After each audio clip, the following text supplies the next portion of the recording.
All right, we will call the Tuesday, June 28th FARGODOME Authority meeting to order. You have the agenda in front of you. I believe, Rob, do you have additions?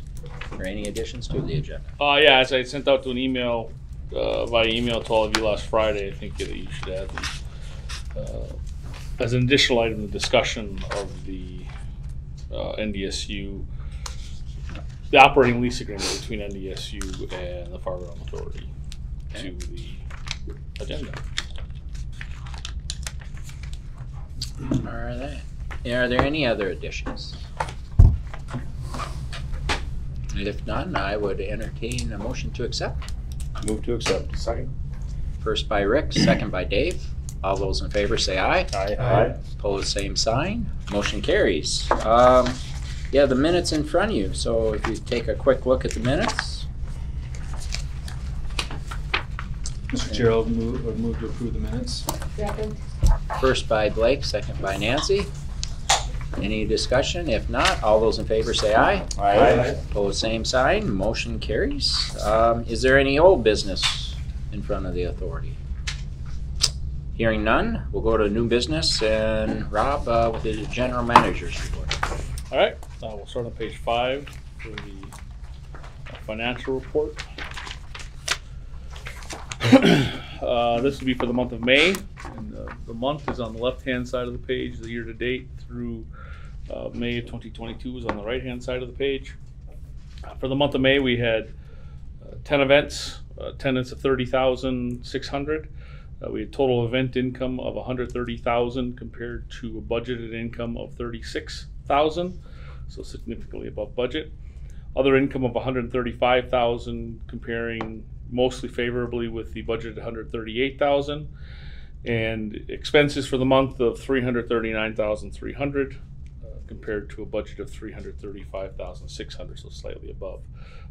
For the month, that leaves us with a deficit, but May is typically a deficit. However, the deficit for May was only $74,000 compared to a budget of $160,600, so $86,000 to the good compared to budget with that.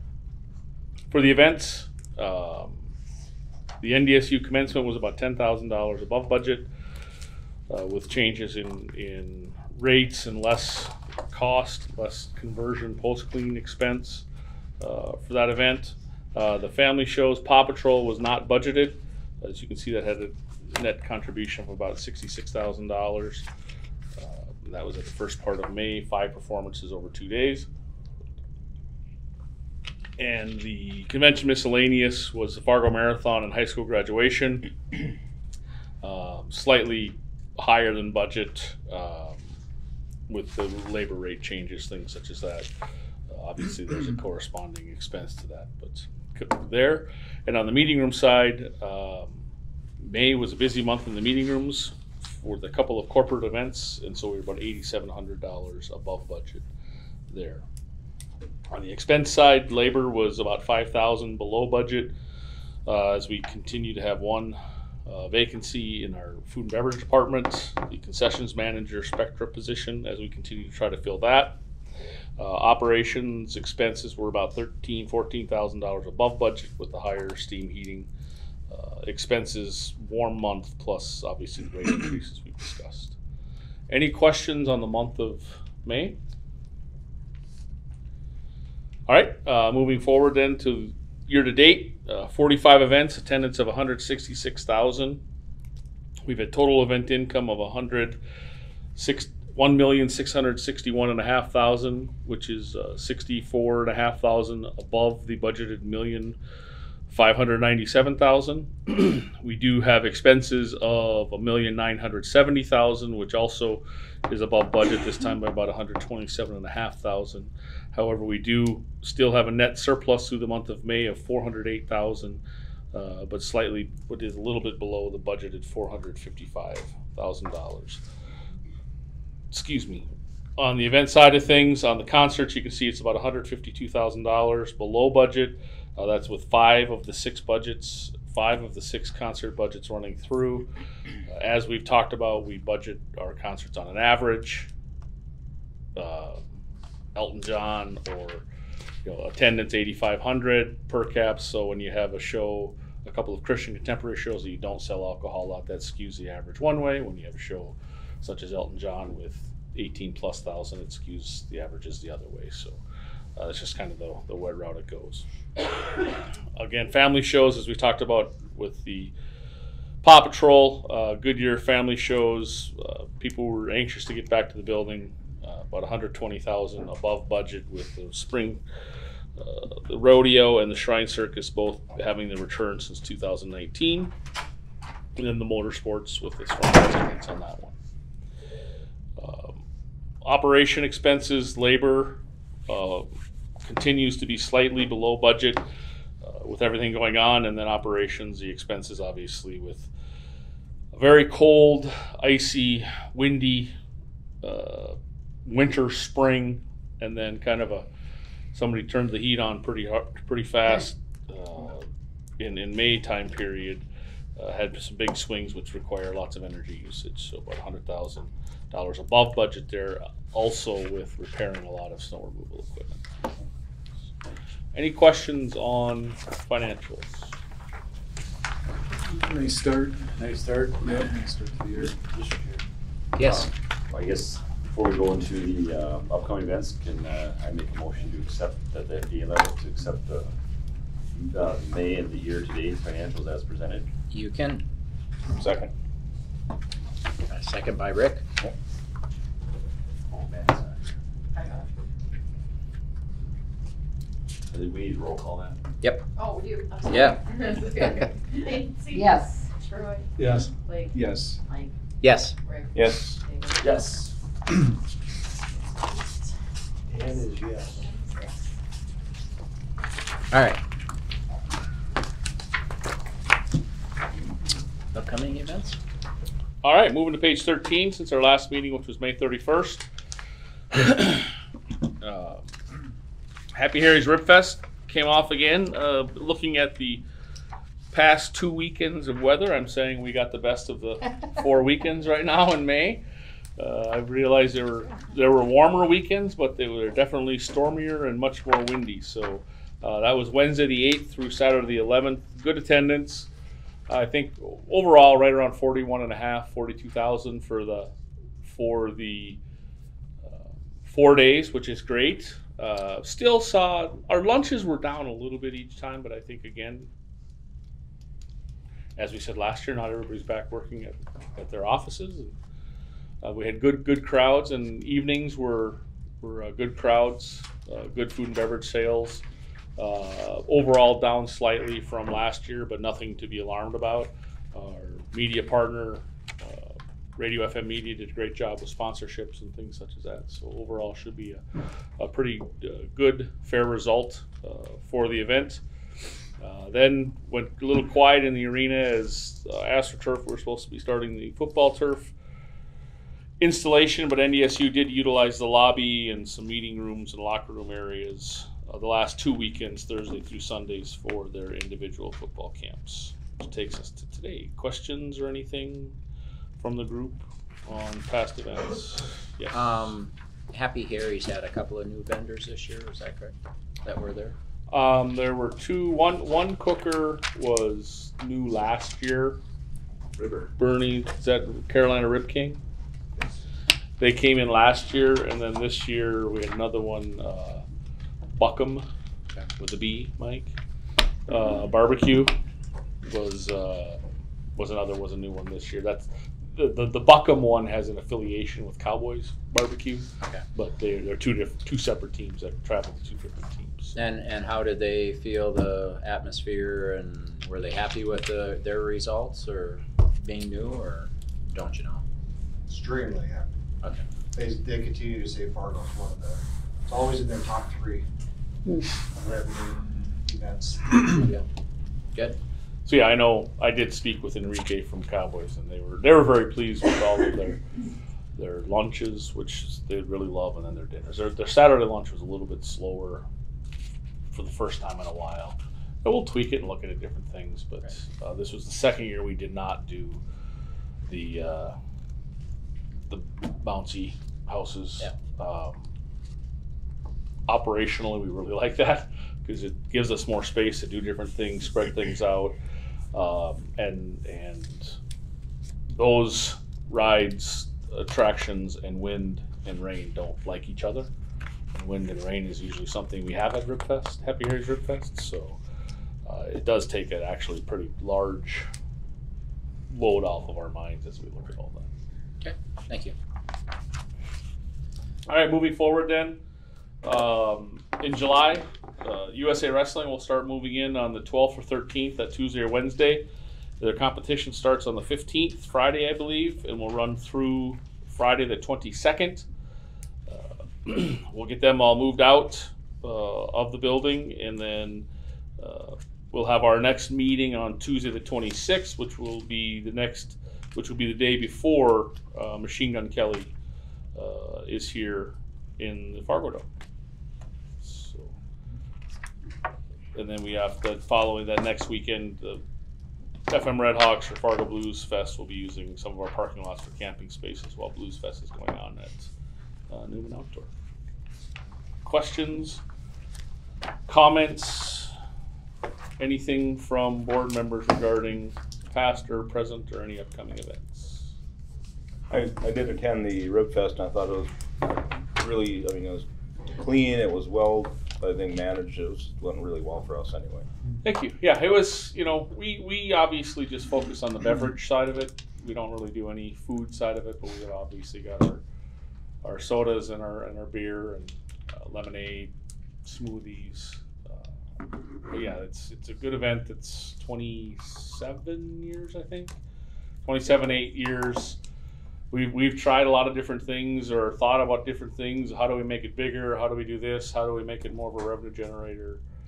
It's a great event. It's a different event for us. It's kind of is what it is. They're charging the $5 to have a little bit higher level attendance or entertainment than a bar, cover band, or things such as that. So it worked out well.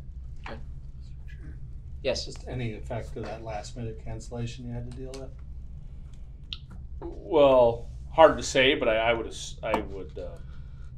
There was a slight dip on Thursday night's attendance compared to Wednesday and Friday, but nothing. Not noticeable. Nothing significantly noticeable. Obviously, expenses were less. Right. With that, but it's frustrating. But I will honestly say that not daily, but for the last 6 weeks, in my morning reports that I get or industry reports that I get. 2 to 3 times a week, you're seeing a band canceling a performance or a week of performances or 2 weeks of performances due to illnesses. It just didn't seem like a stark difference. It was smaller, clearly, but it wasn't like. I will say that we had I received some comments from some longtime Ribfest attendees and or participants that said they really liked it. Yeah. It's been a long time since we had Johnny home. And he brings a different energy where he actually interacts with the crowd and does a little more. I mean, he doesn't sing any of his songs. It's his daughter in the audience, but he puts on a great show. And there was a couple that said, hey, that was fun to see again.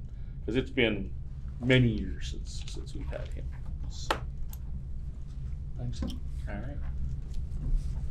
All right. If there are no other questions, we'll go to committee reports. Dave. All right, thank you.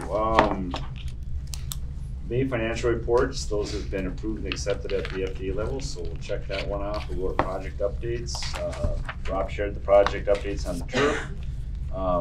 It's in process right now with an anticipated completion of July 11th.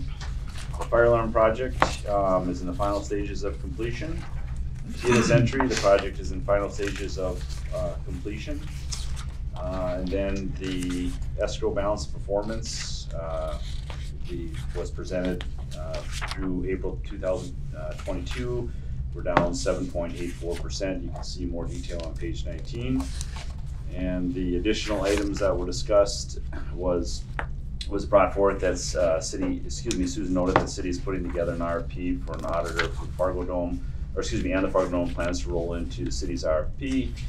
There was discussion that ensued, and the general feel from it was the committee directed Susan to work with Terry at the City of Fargo and Fargo Finance Committee to come up with a decision on if the Fargo Dome needs separate audit, so there's more to come on that. And then the other item that was discussed was the operating lease agreement with NDSU. And Rob at the time had mentioned that there's more information to come. And then the last one was the expansion project, and there's a meeting regarding the expansion project should be scheduled in July sometime. So with that, Mr. Chair, that concludes the Finance Committee report. All right. And you'd like to, I would move to accept as presented. all right. Second. Nancy, Yes. Troy, Yes. Blake, Yes. Mike, Yes. Rick, Yes. David. Yes. Dan. Yes. All right. That's 3B. We'll go to 4 additional items. Rob. Well, as we mentioned at the Finance Building Committee last Wednesday, that was asked, or talked about that, I had sent out the draft change version of the lease agreement to NDSU. I had not received it back. I did receive it back late Thursday afternoon. That's why on Friday I sent it out to the board members so you could look through it if you decided. Been pretty standard. There's not, I mean, as I said in the email, the light blue changes, if you're looking at the red line version, essentially pages 1, 2, I believe 5, those were the changes I had made, which all, deal with the date changes and whereas and therefore and hereto whys and how's it going, eh? Language. With that, to keep it as a potential 1-year agreement, receiving it back from NDSU, and then the red changes such as on page 6 or 7 and 7, and then purple and red on page 13. Those were strikes or additions that were put in by the NDSU review team. I believe that was also through their athletic department and also some of their legal review on their end. So I don't have much more to explain on that. I don't have a lot of background on that. Obviously it comes back. There's been a lot of discussion on wanting different entities' desires to have alcohol sold at NDSU football games. That's been one of the major discussion points, I guess you could say, for the last 3 or 4 years. You can see how the agreement was altered. I don't think that there's, as I said in the email, I don't feel that there's going to be a motion to accept the agreement tonight, because NDSU's legal review put in on page 7, changing the percentage shared on alcohol sales and how it needs to be negotiated more of what the share NDSU would receive. As a reminder, currently with all food and beverage sales at NDSU football, NDSU receives 15% of sales up until they hit a cap of $30,000, and then it drops to 10% of sales. So it looks like their legal review put it in. I'm not saying they're hinting at anything. I think it's just a discussion point. And then altered some of the language on the section 15 that specifically, very broadly, spoke about alcohol beverages, and went from there. I think it is important to note, again, I said I don't believe there needs to be it's not to the point of having a motion of acceptance. However, to point out to the board, as you recall, this expires June 30th. So technically July 1st would be operating without an agreement. We've done that historically. Most times we've renewed this, but it is always renewed prior to the start of the football season. So I think there's if this group has conversations to be had with each other, thoughts, questions, concerns, comments, maybe some different verbiage needs to be thought through, and then insert, and this would come back, I would say, potentially at the July meeting. We've got some scheduling conflicts in the month of July as far as ability to get things written up or brainstormed and thought about, but so I would say July or August this would be done. So are they looking to the Dome Authority to come back with suggested language here, or? I did not have a conversation with the attorneys who put these in, so I can't answer that. I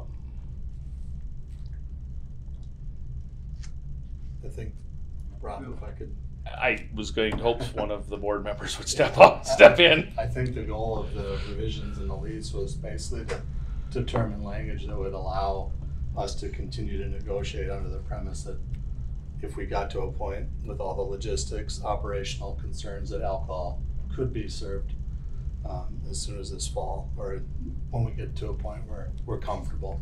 So that was the number one goal. I didn't speak directly to the system council on why the specific language, but that was the intent of the language. It was just basically clarifying the lease to basically say that NDSU as a party of the lease is comfortable with alcohol sales. Okay. But Yes. there's more discussion to come with Rob and staff on. It seems like the only open item, other than whether it's approved or not, is the percentage. Well, there's as I've reviewed in my comments on the review is a percentage, and Frank, honestly, my feeling is there shouldn't be a change in percentage, but that's up for NDSU to either counter and or this group to agree to. I'm just offering my opinion. I think it's fair to keep it at the 15 to 10%, as it is FARGODOME management who manages all of the sales, manages all the people, pays for the insurance, all those sorts of things. The second one in there, I do believe in the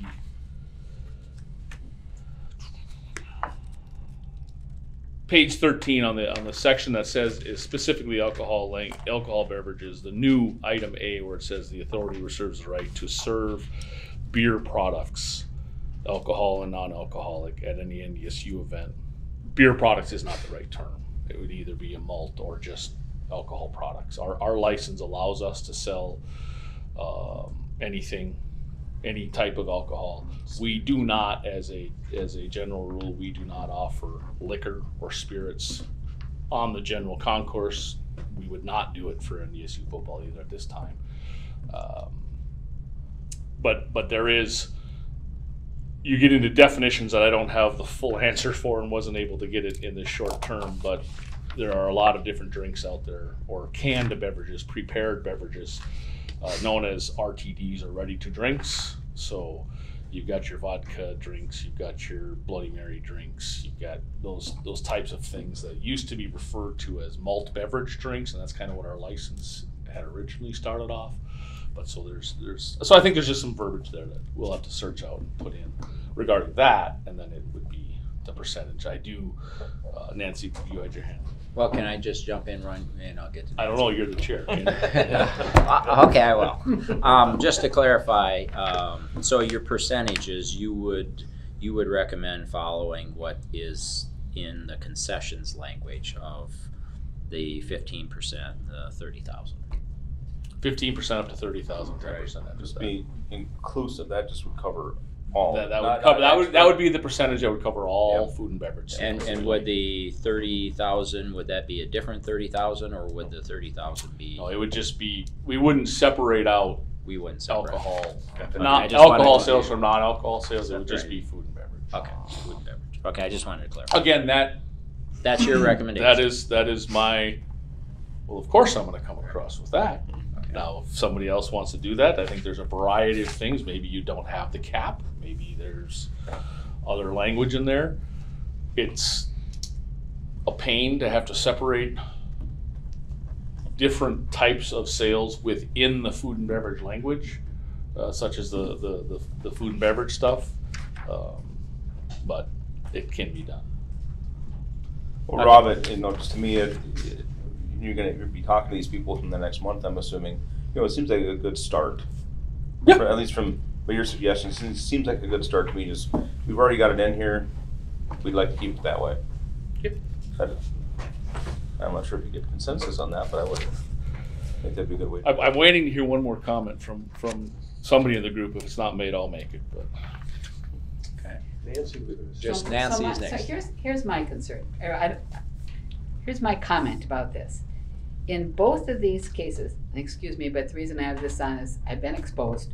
Yep. And I don't want to expose you guys. Thank you. In case I am active, as it were. Blake, can you go sit down? I didn't think they'd like it if I sat in that corner either. Go sit next to the cameras and Jeff. Yeah. This reads to me like it's all of our responsibility as the authority.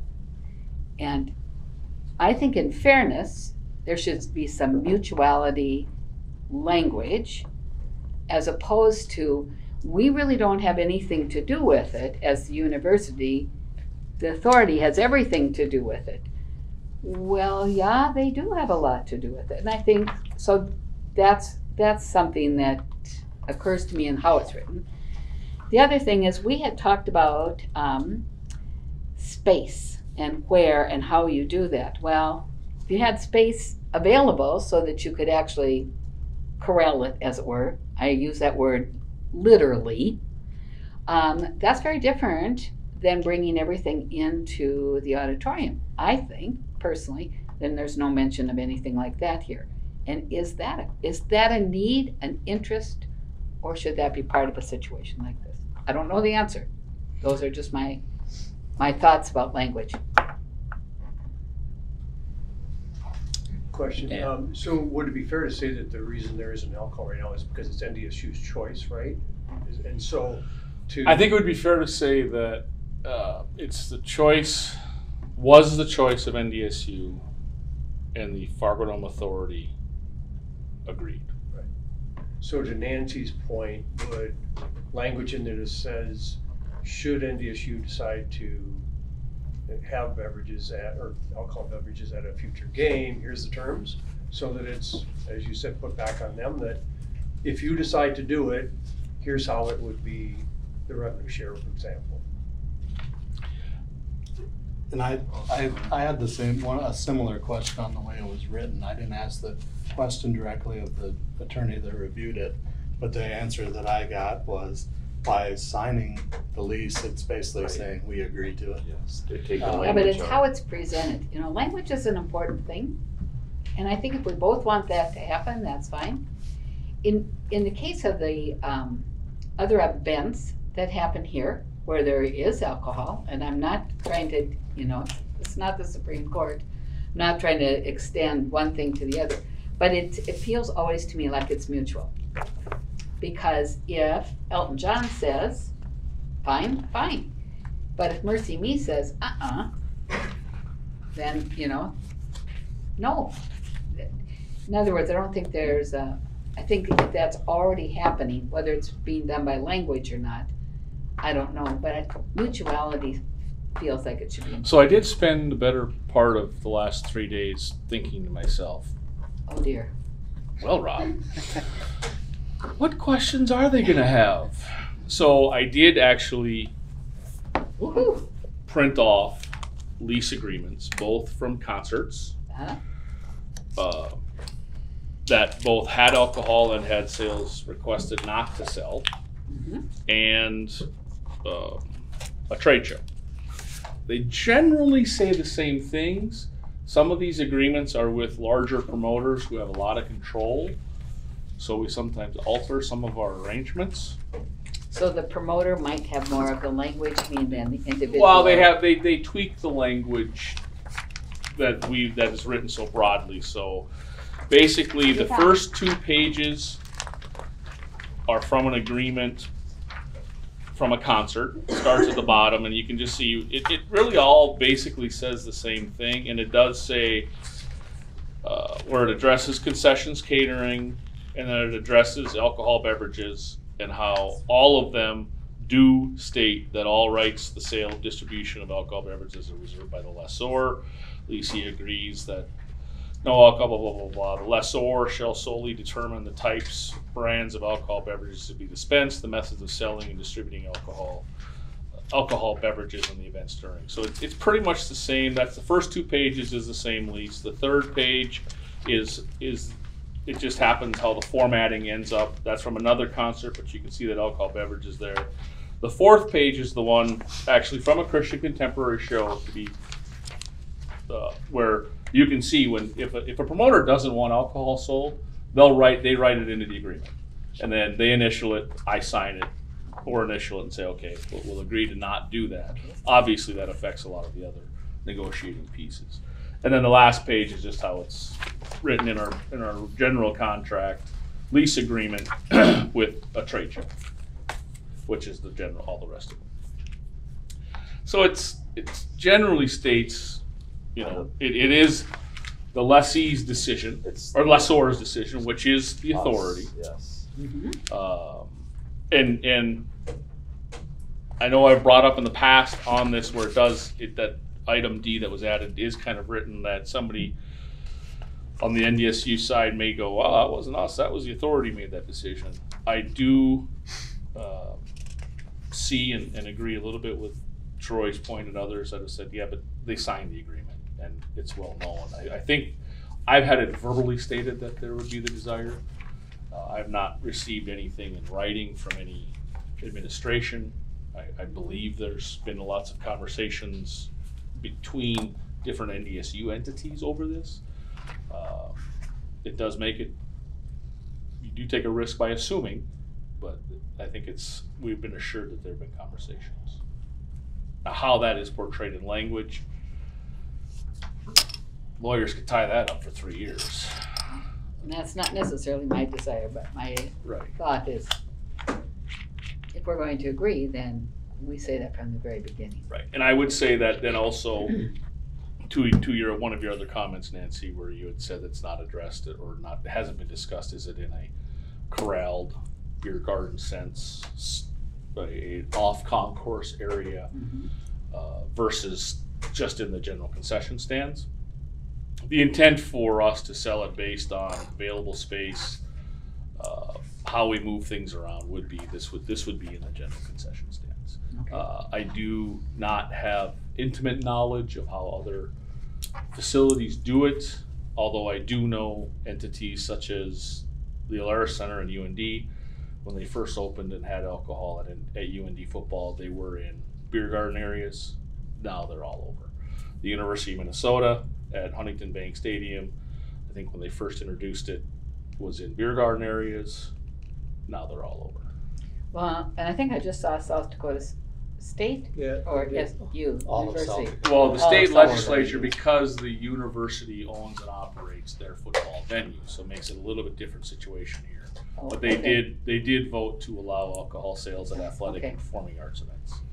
Rob, one question on the agreement, but I missed when you color coding. Was the purple strikes, was that NDSU? Yes.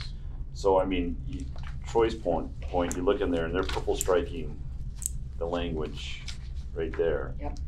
And allowing the authority, allowing this. So I mean, that is the concession, I think, the mutual concession that you're speaking to right there. They are the ones striking that and allowing the authority to reserve the right to. And if I were to respond back to this, my response back would be we would be completely striking section 15, alcohol beverages.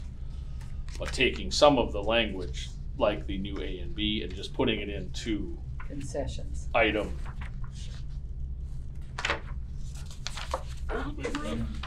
5, the rent and revenue sharing. Item 5, whether it's in with concessions, section C, or it has its own. I just think that the act of them striking it is the mutual agreement. If you want to adjust it and put it into another section, we have the right to reserve the right to serve, and there's the mutual agreement that you're looking for. Yep. And I think on this one, that would be how that's presented would be to the board, not to FARGODOME management. Yeah. So we want you to go back and work with them to negotiate the final terms of what this is going to look like in the final draft, and then it'll come back to us to approve or not, right? So, I mean, do you need any direction from us to move forward on that? I like the percentages, for example. I don't think we need a vote, but I think that it would be beneficial to me to know whether that there is a general thumbs up or thumbs down from the board as far as allowing the sale of alcohol. Okay, What do they call it, an endorsement? well, I would go thumbs up. I would too. Yeah, I thumbs up with the adjusted language. You know, there's more work on there depending upon what we put into there. Obviously, we have policies for selling alcohol now. We have other policies that we have general policies for most of our events, and then we have policies that are considered general policies that are within for NDSU events because of the changes in ticketing arrangements, where NDSU controls the ticketing and things such as that. They're all good. It's just more so of the more we have more communication, obviously, with NDSU as our prime tenant. Should we have issues with certain individuals that are season ticket holders, or we know where their tickets are at, and we can find out where their tickets are at, so that in a concert it's a little tough. Yes, if we have issues, that person could be ejected or turned over to local authorities. It's tough to ban them. Whereas now, if it's a season ticket thing or a repeat single ticket buyer, it might be something to say, look, we're not selling you tickets this time. We've had that instance. We've even out at tailgating, where if we have issues, challenges with certain groups or individuals, they have different meetings, and or they're no longer allowed to purchase tailgating ticket. Doesn't mean that they don't show up at somebody else's, but they're at least they have a loss of some of their privileges. And somebody else is responsible for their behavior. Then just Yeah, exactly. No, you're gonna do this. No, you're not. Eric, wait, push it on to somebody else. Yeah. But so yeah, I think so. Our plan would be to look at that, have more conversations on both the athletic side. I primarily have dealt with the athletic side as long as I can remember. My joke would be back when Corey was here, but back when Gene Taylor was here, you know, that those, and even with Matt Larson, those conversations happen on between FARGODOME management and the athletic side, that they, if they feel to, they will usually take it over to the administrative side of the university. So I think, you know, this is not a for sure for 2022. If you're asking me, I don't know. Are you asking me? I didn't ask. Oh, yeah. I don't think that's been asked yet. I think the agreement allows us to. Right. Whether we That's- implement it or not, we that's reserve that's the another right. decision. We reserve the right, that's the language. That's why I look at it. And that's, I think, what we're saying, thumbs up. I am anyways. We now have the right to do it if and when we're ready. Okay. I will say that in my conversations, I do think this is something that both parties, should a decision be made, would like to have out prior to the start of the season, more than a week out. I think there's a couple other people that'd like to know that too. But it is something that our food and beverage department, myself, and even Bernie, with event services, you know, and security, are working towards, knowing that it's inevitable. It's the timing. It's not the easiest thing to staff 200 people for 7 hours, 9 Saturdays a year.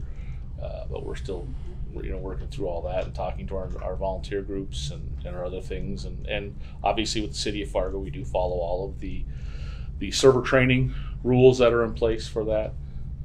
We hold our own sessions with Fargo Cast Public Health for that as well.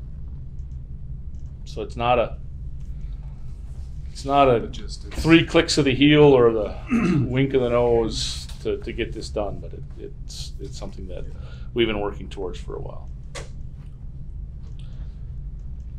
All right. Any other questions or discussion on that? Good work. All right. Is there any other items? If not, we're adjourned. Thank you.